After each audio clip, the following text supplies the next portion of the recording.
Selamat siang, Shalom. Saya percaya Bapak Ibu semua kita dalam keadaan sehat. Terbukti hari ini kita ada di tempat ini dan bukan hanya sehat, kita semua dalam keadaan bersuka cita. Katakan amin saudara. Nah saudara, pada siang hari ini saya ingin membagikan firman Tuhan kepada kita dari 1 Samuel ya, 1 Samuel pasal 17 ayat yang ke-28. 1 Samuel pasal 17 ayat yang ke-28. Ini adalah seorang tokoh bernama Daud ketika dia masih sangat muda, dia masuk ke medan perang, dan pada waktu dia masuk ke medan perang bukan untuk berperang Bapak Ibu, tapi untuk membawa makanan kepada abang-abangnya. Nah, di dalam posisi itu abangnya yang tertua bernama Eliab ya mendengar perkataan Daud kepada orang-orang itu, ya. Apa perkataan Daud? Dia ingin melawan Goliat, ya. Bangkitlah amarah Eliab kepada Daud sambil berkata, "Mengapa engkau datang? Dan pada siapakah kau tinggalkan kambing domba yang 2-3 ekor itu di padang gurun? Aku kenal sifat pemberanimu dan kejahatan hatimu. Engkau datang kemari dengan maksud melihat pertempuran." Nah, apa yang mau kita garis bawahi di sini Bapak Ibu adalah bagaimana Eliab menyindir Daud. Dia menyindir Daud dan dia berkata, "Pada siapa kau tinggalkan kambing domba yang 2-3 ekor itu?" Nah, kita semua kan tahu Daud itu adalah gembala domba. Dia gembala. Tapi Bapak Ibu tahu nggak berapa jumlah dombanya? Jangan berpikir dia ini gembala domba yang besar, ya, yang banyak. Nah, Bapak Ibu, ternyata Bapak Ibu, kalau kita lihat teks ini, dombanya itu dalam skala yang sangat kecil. Bahkan abangnya menegaskan angkanya, "Kepada siapa kau tinggalkan dombamu yang 2-3 ekor itu?" 2-3 ekor artinya maksudnya jumlahnya sedikit sekali. Mungkin tidak persis 2-3 ekor, tapi sindiran abangnya ini adalah bahwa engkau itu bukan apa-apa, bukan siapa-siapa. Kamu aja hanya domba dalam skala yang sangat kecil. Nah Bapak Ibu, apa yang mau saya sampaikan di sini saudara guys Tuhan? Yang pertama, justru Allah memperhatikan kesetiaan dalam tugas yang kecil. Katakan amin saudara. Jadi Allah memperhatikan kesetiaan dalam tugas yang kecil. Kakaknya meremehkan Daud, itu sindiran, tetapi justru di sanalah Daud belajar keberanian, tanggung jawab, dan penyertaan Tuhan. Di mana Daud belajar tentang penyertaan Tuhan, bukan langsung di medan perang yang besar. Tapi dia mulai belajar penyertaan Tuhan ketika dia diberi kepercayaan menggembalakan 2-3 ekor domba, dia setia pada domba-dombanya dan Tuhan memberkati domba-domba tersebut. Jadi saudara, saya mau katakan di sini bahwa Allah memperhatikan kesetiaan dalam tugas-tugas yang kecil. Ya. Bahkan begini saudara, dalam ayat yang ke-34 sampai ayat yang ke-36 nanti, Daud berkata kepada Saul, kepada raja, dia berkata, "Hambamu ini biasa menggembalakan kambing domba ayahnya. Apabila datang singa atau beruang, maka aku mengejarnya, aku membunuhnya." Jadi untuk melindungi 2 ekor atau 3 ekor domba, Daud berani mempertaruhkan nyawanya melawan singa dan beruang. Jadi Daud bukan main-main setianya. Jadi saudara yang kasih Tuhan, kalau Anda diberi kepercayaan hari ini, apapun bentuk kepercayaan dari Tuhan, kerjakan itu dengan kesetiaan, bahkan melawan singa sekalipun, Anda harus berani bertanggung jawab di hadapan Tuhan. Bukan untuk cari nama, bukan untuk sekedar gagah-gagahan, "Oh saya hebat," bukan. Tapi ini tanggung jawab di hadapan Tuhan. Daud itu meyakini bahwa 2 ekor domba yang diberikan kepadanya itu adalah dari Tuhan, bukan dari manusia. Maka ketika singa atau beruang datang, dia berani mempertaruhkan nyawanya karena dia tahu sekalipun aku mati dibunuh oleh singa ini, itu bukan masalah bagiku. Karena aku sedang mengerjakan tanggung jawab dari Tuhan. Artinya apa? Kalaupun aku mati, aku akan kembali kepada Tuhan. Jadi Bapak Ibu, kita harus punya prinsip ini. Ya, kita harus punya prinsip ini. Daud tidak berpikir bahwa, oh saya akan melawan singa, nanti Tuhan akan turun membunuh singa itu. Daud tidak berpikir begitu. Itu pikiran anak-anak. Jadi orang Kristen yang anak-anak, ketika menghadapi masalah, dia berpikir, saya akan hadapi masalah ini. Nanti Tuhan sendiri yang selesaikan masalahnya. Nah, itu pikiran kanak-kanak Bapak Ibu. Pikiran dewasa adalah begini, saya akan hadapi masalah ini. Saya akan selesaikan. Kalaupun aku gagal, bahkan sekalipun aku mati dalam tanggung jawab itu, tidak apa-apa. Karena aku akan kembali kepada Tuhan. Tapi kalau kita udah punya prinsip itu Bapak Ibu, pada akhirnya Tuhan akan membela kita. Tapi kita betulkan dulu konsep pikiran kita. Kita jangan bersikap seperti anak-anak. Kita bersikap dewasa, kita bertanggung jawab atas perkara yang dipercayakan kepada kita. Bapak Ibu, anakmu ada berapa? 1. Tanggung jawab, didik dengan baik. Jangan bilang, oh, kalau 2, 3 nanti baru.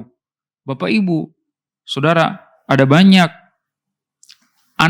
anak-anak gitu ya saudara guys Tuhan.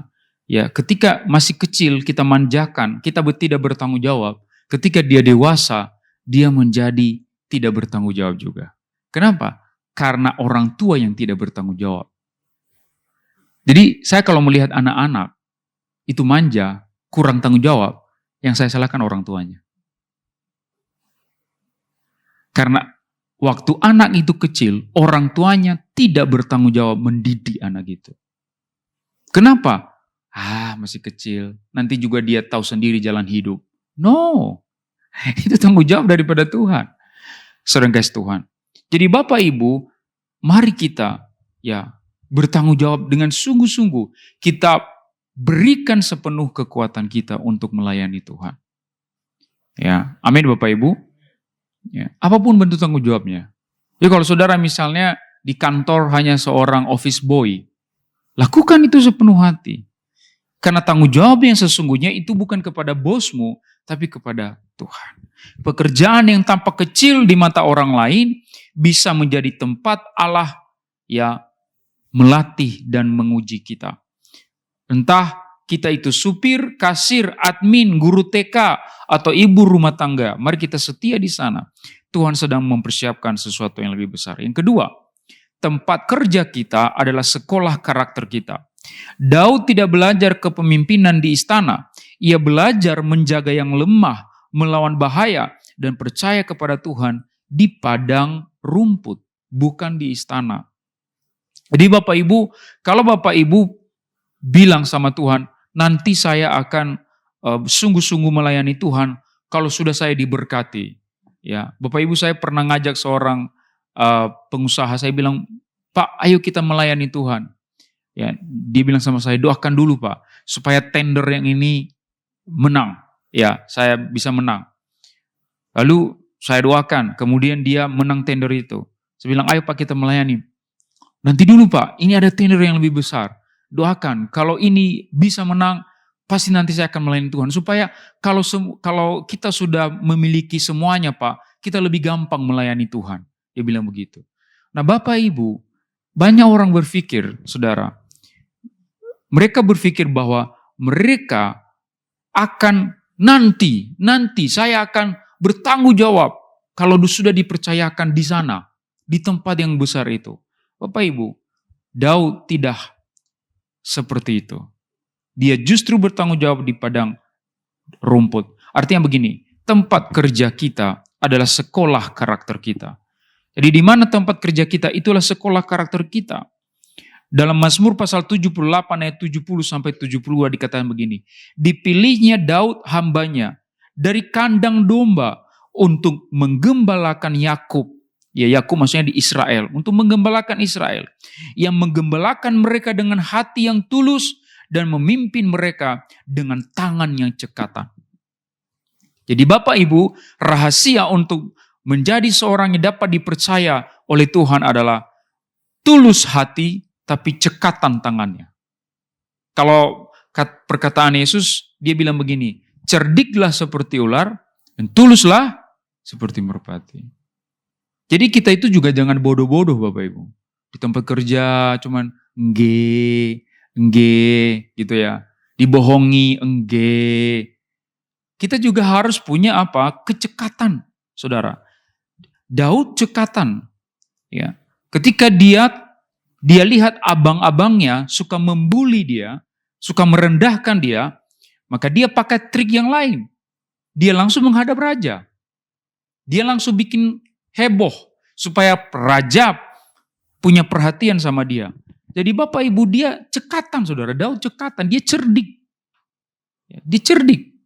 Dia pakai segala cara untuk bisa dipakai Tuhan lebih berdampak lebih besar. Kenapa? Karena dia tahu hatinya tulus. Dia mau melayani Tuhan, bukan untuk cari nama. Dia hanya sekedar ingin memberhentikan Goliat yang sedang mengolok-olok nama Tuhan.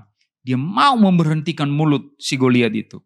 Nah, saudara kasih Tuhan, saya berkata begini, kenapa Daud dipilih Tuhan dari padang rumput dan diangkat menjadi raja di istana? Kenapa? Karena sejak di padang rumput dia punya dua keahlian tadi itu. Hatinya tulus, tangannya cekatan. Hatinya tulus, tangannya cekatan. Sehingga pada waktu dia sampai di istana, keahlian itu tetap ada. Hatinya tulus, tangannya cekatan. Jadi banyak orang Kristen itu, saudara, ya banyak orang Kristen itu hanya punya satu. Ada orang Kristen, cekatan tangannya, tapi hatinya nggak tulus. Hatinya busuk. Ada juga orang Kristen, hatinya tulus, tapi tangannya nggak cekatan. Malas-malasan. Tapi hatinya tulus, orangnya baik. Nggak boleh. Orang Kristen nggak boleh hanya satu keahlian. Kenapa? Karena Anda berada di tengah-tengah dunia yang jahat. Dunia ini jahat. Loh, kalau saudara nggak cekatan, nggak cerdik, dunia ini akan menerkam saudara. Nah, yang penting pastikan hati kita tulus. Jadi perhatikan, Allah lebih tertarik pada karakter kita daripada pencapaian kita. Jadi Allah memperhatikan Daud bukan waktu dia jadi raja, tapi waktu dia masih jadi gembala domba. Karena waktu dia masih jadi gembala domba, dia punya karakter yang baik. Ya, karakter excellent. Jadi Bapak Ibu, ingat ya, karakter yang excellent bukan hanya hati yang tulus, tapi cerdik dan cekatan tangannya. Jadi kalau Bapak Ibu ingat karakter yang excellent, karakter yang dahsyat, itu bukan hanya hati yang baik, itu juga artinya cekatan. Ya. Nah dia karakternya sudah begitu. Artinya apa Bapak Ibu? Padang rumput ada sekolah bagi Daud. Itu sekolahnya. Saya mau tanya saudara, Daud sekolah nggak secara formal? Enggak. Dia nggak pernah sekolah formal. Kalau kita di ruangan ini, saya yakin banyak yang S1 sarjana. Daud nggak pernah. Tapi dia menganggap tempat kerjanya adalah sekolahnya dia. Ya, kalau saya ketemu, saya Bapak Ibu, kalau penginjilan itu kebanyakan kepada tukang parkir, para security, satpam, penjual somai, penjual bakso. Itu kalau saya penginjilan, saya ngobrol sama mereka gitu ya, ngobrol. Bapak Ibu, kalau kita ngobrol sudah sama mereka, kita akan tahu mereka lebih hebat dari kita loh. Mereka itu sudah belajar tentang hidup, bahkan mungkin melampaui yang kita tahu. Bayangkan Bapak Ibu, para tukang somai itu bisa imannya lebih besar daripada saudara loh. Kenapa saudara? Dia datang ke sebuah persimpangan jalan. Itu nggak ada yang jualan somai di situ, hanya dia tok di pinggiran jalan itu, di jalanan itu. Tapi dia berani jualan di situ. Bapak Ibu, saya tanya, kok jualan? Ya, apa namanya? Insya Allah aja Pak. Insya Allah aja. Loh Pak, Bu, itu dahsyat loh menurut saya. Itu dahsyat. Gak ada yang jualan di situ, dia datang ke situ. Bapak Ibu, itu karakter. Saudara. Karena dia tahu kehidupan ini adalah sekolah. Dia tidak akan tahu ini berhasil atau tidak kalau dia gak coba. Itu sekolah. Ya, kita juga kan waktu buka gereja di sini, ya kita nggak akan ketahui berkembang atau tidak kalau nggak coba dulu di sini. Ya kita buka dulu di Ratu Plaza. Ya, masalah nanti bagaimana ya kita serahkan dalam tangan Tuhan. Tapi kan ini sekolah. sambil kita membuka gereja di sini kita belajar apa yang perlu diperbaiki, apa yang perlu dihilangkan, apa yang perlu ditambahkan, apa yang perlu direvisi. Sekolah. Jadi Bapak Ibu dimanapun tanggung jawab kita, itu adalah sekolah kita. Lalu kalau di sekolah, kita hanya belajar 1+1 sama dengan 2. Ya itu di sekolah. Ya. Tapi kalau di dalam kehidupan sehari-hari, bagaimana 1+1 bukan hanya 2, saudara. Ya.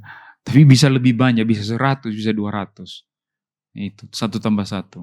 Artinya modal 1+1, jangan labanya cuma 2. Nah kan dalam sekolah kehidupan itu kita berlatih, saudara. Dan yang ketiga, Allah mempromosikan orang yang setia. Katakan amin, saudara.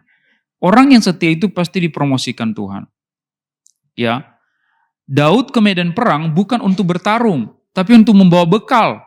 Jadi waktu dia datang ke medan perang itu bukan untuk bertarung. Dia bukan untuk jadi pahlawan di sana, tapi hanya untuk membawa makanan. Tapi karena ia setia dan percaya kepada Tuhan, itu menjadi alat, menjadi media untuk dia dipromosikan Tuhan. Jadi perhatikan Bapak Ibu, banyak orang yang mau promosi dirinya sendiri, saudara, justru banyak yang gagal.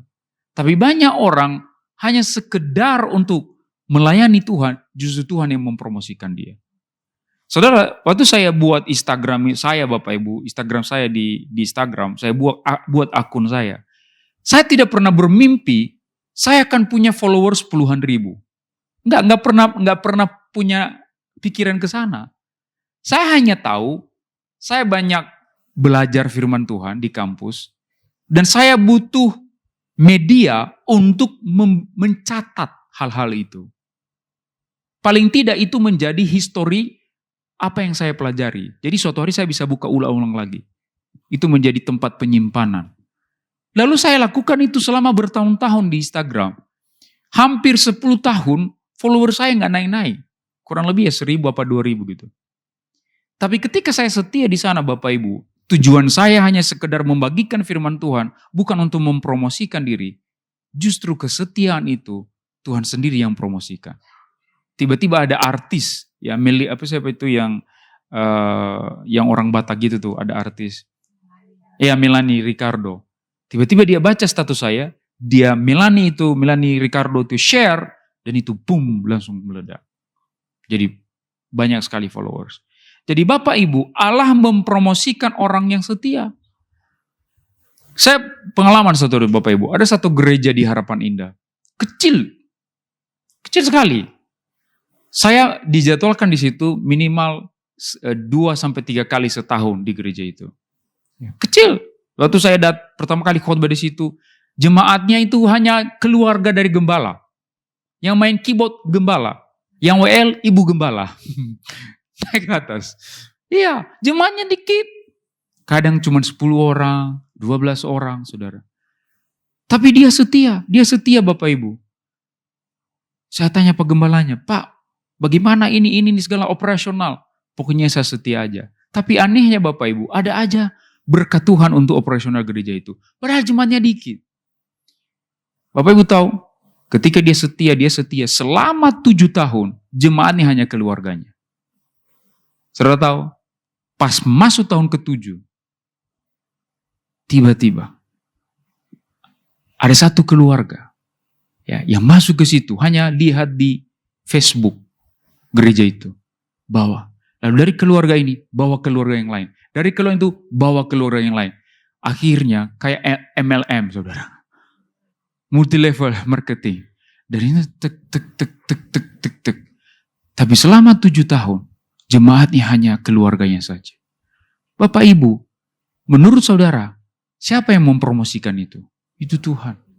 Bukan pendetanya. Dia udah berhenti berharap, bayangin 7 tahun.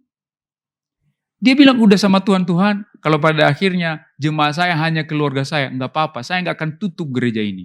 Dia bilang begitu. Ya, saya Bapak Ibu jangankan 7 tahun. 1 tahun aja saya tutup. Karena operasionalnya saudara, listrik, segala macam, belum lagi capeknya saudara. Tapi saya salut sama Bapak Gembala ini. Ya, Kadang-kadang dia nggak enak sama saya. Pastor, masih mau khotbah nggak di tempat saya? Saya bilang, kenapa Pak Gem? Ya pastor tahu sendirilah, PK-nya kecil. Kita sama-sama loh dari awal gereja ini kecil. Masa sekarang saya nggak mau gitu ya? Saya maulah. Nggak kasih PK pun nggak apa-apa. Yang penting pulang kasih nasi padang minimal gitu ya. Saya bilang gitu sama dia. Tapi Bapak Ibu, Allah mempromosikan orang yang setia. Daud datang ke medan perang cuma mau bawa bekal. Bukan untuk berperang. Gak ada niat mempromosikan diri. Tapi Tuhan promosikan dia dengan mengalahkan Goliat. Sama dengan Bapak Gembala ini tadi. Jadi saudara, apapun dalam hidup saudara yang masih kecil, setialah. Karena pada waktunya kita gak tahu Allah kapan bertindak. Bapak Ibu, Instagram saya butuh waktu hampir 10 tahun. Baru dipromosikan Tuhan. Gembala ini tadi 7 tahun baru dipromosikan Tuhan. Saya tidak tahu kairos waktu Tuhan dalam hidup saudara. Saya nggak tahu. Itu urusan Tuhan. Tapi satu hal yang saya ingin pesan kepada saudara. Setia dalam tanggung jawab yang Tuhan sudah berikan. Pada waktunya Tuhan sendiri akan mempromosikan saudara. Katakan amin saudara. Amin. Boleh tepuk tangan kemuliaan bagi nama Tuhan. Mari kita berdoa Bapak Ibu.